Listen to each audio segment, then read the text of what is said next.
Се одлага подготвителната седница за законот за јазици која требаше да се одржи за 1 месец во Уставниот суд. Ова го одлучија уставните суди на денешниот работен состанок, откако ја примиле пресудата на Управниот суд, со која е поништен изборот на нивната колешка Елизабета Дуковска, која е известител токму за овој предмет. Дополнителна причина за одлагање според судот е и нивниот заклучок за законот за јазици да постапуваат во полн состав. Постапувањето на сите инволвирани органи, како што се Судскиот совет, Собранието и управните судови во овој случај, предизвикаа правен преседан кој создаде правна состојба, со која ниту еден досегашен состав на Уставниот суд се нема соочено. Таквиот правен преседан несомнено создава правни импликации во постапувањето на Уставниот суд во согласно со неговите надлежности. Уставен нема да ги преотвара постапките во кои Дуковска учествувала. Уставните судии не ја коментираат одлуката на Управниот суд. Во врска со правните импликации по пресудата на Управниот суд, укажуваме дека согласно со член 112 став 2 од Уставот, одлуките на Уставниот суд се конечни и извршни. Уставниот суд нема по службена должност да ги преиспитува одлуките во чие носење учествувал судија на кој се однесува поништената одлука за избор со пресудата на Управниот суд. Антонита Димовска, која сега е член на судскиот, тогаш како судика беше меѓу трите кандидатки за уставен судија што ги предложија членовите на судски. Ја оспори постапката на советот. Прво се гласаше за Дуковска, која доби потребно мнозинство, пошто за Димовска и судиката Татјана Сусулевска воопшто не се гласаше. Управен пресуди дека ваквата постапка е незаконска и спротивна на Уставот.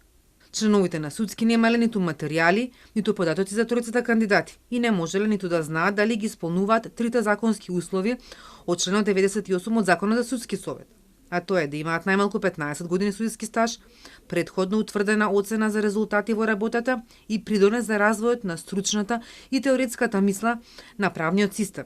Судот наоѓа дека со ваквиот начин на гласање на членовите на Советот, односно со негласање по останатите два предлози, оневозможена е еднаква примена на правилата на постапката за сите кандидати, со оглед дека само еден кандидат добил можност за реална поддршка преку гласање, а на другите два кандидати им е ускратена можност да имаат ист третман и еднакви можности при изборот, иако претходно сите три кандидати биле поддржани од членовите на Советот.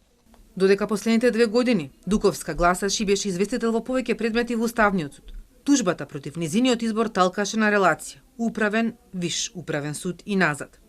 2 пати Управниот суд ја отфрли тужбата на Димовска, Вишиот управен суд ги укина решенијата на понискиот и го врати предметот назад.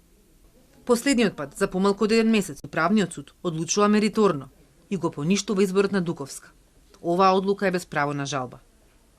Министерството за правда нема надлежност да ги преиспитува одлуките на судовите, вели министерот за правда. Надлежност за извршување на пресудата на Управниот суд има само Собранието, односно во конкретниот случај Судскиот совет. Така да должност на Судскиот совет е согласно препораките, односно пресудата на Управниот суд, да ја повтори постапката, да ги зема во предвид препораките и да достави нов предлог до Собранието. Судски совет треба да предложи нов кандидат, со тоа што ќе ги испочитува забелешките од пресудата на Управен.